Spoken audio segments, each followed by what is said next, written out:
अलीगढ़ में स्वास्थ्य विभाग का बेहद ही चौंकाने वाला और लापरवाही का मामला सामने आया है। यहां कोरोना से मरने वालों की लिस्ट में जीवित महिला का ही नाम अंकित कर दिया गया और शासन द्वारा दिए जा रहे 50,000 की मुआवजे वाली पोर्टल पर महिला का नाम चढ़ा दिया गया। इस बात का खुलासा उस वक्त हुआ जब जिले के कोरोना कंट्रोल रूम से मुआवजा देने हेतु कागजी कार्यवाही के लिए फोन किया गया तो उधर से महिला और उसके परिजनों ने स्वयं बताया कि वो जीवित है। जहां एक तरफ कोरोना से मृत हुए लोगों के परिजन मुआवजे के लिए भटक रहे हैं, वहीं स्वास्थ्य विभाग जीवित लोगों से मृतकों की लिस्ट बनाकर बैठा हुआ है।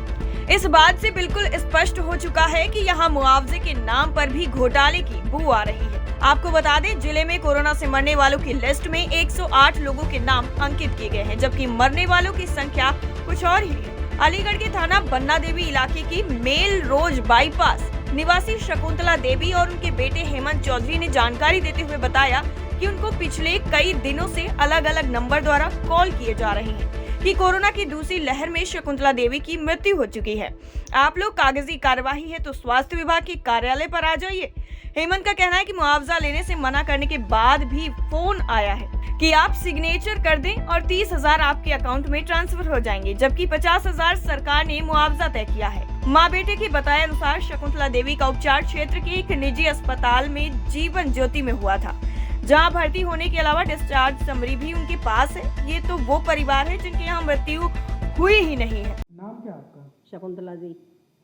शकुंतला जी, हाँ ये जी। बताएं हाँ जी, क्या हुआ, किस तरह की कॉल्स आ रही हैं और क्या हुआ था आपके साथ? ये तो इसीलिए आ रही हैं कि मतलब कैसी तबीयत खराब रही थी, क्या हुआ था, तो पॉजिटिव तो आया ही था वो। अब उसके बाद हम एडमिट हो गए उसमें, जीवन ज्योति हॉस्पिटल है।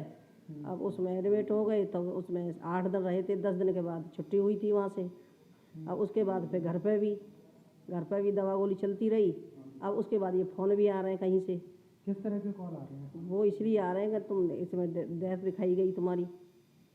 हाँ, अब ये है कि मुआवजा मिलेगा, इसलिए फ़ोन आ रहा है। बेटे से बात होती है और मुझे नहीं मालूम। जबकि आप जीवित हैं। हाँ जी। नाम क्या आपका? ज्ञानेश वासनी मोनू।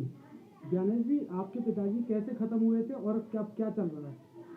सर, मेरे पिताजी कोविड में ख़त्म हुए थे और दीनदयाल हॉस्पिटल में हमने उनको एडमिट किया था। उन्होंने बताया कि कोरोना पॉजिटिव हैं और 1 सितंबर 2020 को उनकी डेथ हो गई दीनदयाल हॉस्पिटल में। वहाँ से हमारे पास फ़ोन आया कि आप लोग निमाई शमशान घाट पहुँच जाइए, शमशान घाट। तो वहाँ उनका सरकारी तंत्र के द्वारा उनका वो दाह संस्कार हुआ। और उसके बाद जब हमको ये पता लगा सरकारी मदद से कि 108 लोगों की लिस्ट निकली अखबार के माध्यम से कि उसमें 108 लोगों के नाम है, उसमें हमारे पिताजी का नाम नहीं है और ये बिल्कुल कहीं ना कहीं गलत हुआ है। जो जीवित व्यक्ति है उसके लिए आप मुआवजा दे रहे हैं। किसका नाम आ गया? एक महिला का नाम आया है कि महिला को जो जीवित है उसको तो मुआवजा मिल रहा है और जो मृतक के हैं, जो परेशान हुए हैं, उनके लिए कोई मुआवजा नहीं मिल रहा। जिससे कि मैंने सरकारी तंत्र के लिए कह रहा हूँ कि मैंने बहुत चक्कर काट लिए दीनदयाल हॉस्पिटल के, CMO ऑफिस के, वहाँ से मुझे कोई सही जवाब नहीं मिला। यानी कि लिस्ट जो बनाई गई है उसमें कहीं ना कहीं घपला हुआ है, जिसमें नाम होना चाहिए पहली लिस्ट में, तो उसमें नाम हमारे पिताजी का नाम ही नहीं है। मतलब मृतकों के नाम नहीं है और जीवितों के नाम? जीवितों के नाम। कहाँ रहते हैं आप? रफातगंज हलवाई खाना, अलीगढ़। आप जो आपके पिताजी थे? हाँ, मेरे पिताजी थे। कितनी उम्र रही होगी उनकी? करीब 65 वर्ष।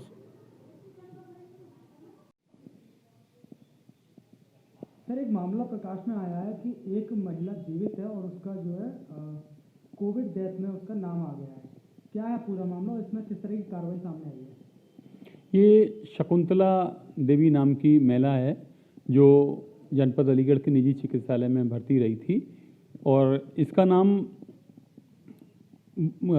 किसी कारण से मृतक की लिस्ट में चला गया था। ये जैसे ही हमारे संज्ञान में आया है, हम इसकी जांच करा रहे हैं। महिला से भी बातचीत हो गई है, वो जीवित है और निश्चित रूप से इसका कोई क्लेम नहीं किया गया है। तो क्या मुआवजे के लिए भी महिला को फोन किया गया स्वास्थ्य विभाग की तरफ से? नहीं, जो भी लिस्ट है उन सबको शासन के निर्देश हैं कि सबसे उनके निकटवर्ती परिजनों से बातचीत की जाएगी, उनसे क्लेम मंगाया जाएगा उनसे जो भी है इंक्वायरी की जाएगी। जब इनके घर पे फ़ोन किया गया तो संयोग से महिला ने खुद ही उठाया और उसने बताया कि मैं जीवित हूँ, अतः क्लेम की कोई गुंजाइश नहीं है।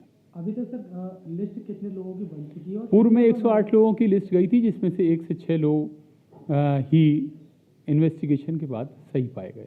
मुआवजे की सर जो रकम है वो कितनी रखी गई है? 50,000 है मुआवजे की रस्म, और जिनके वो क्लेम पूरे हैं उनको मुआवजा दिया भी जा रहा है। टाइम 8 उत्तर प्रदेश के लिए अलीगढ़ से मुकेश गुप्ता की रिपोर्ट।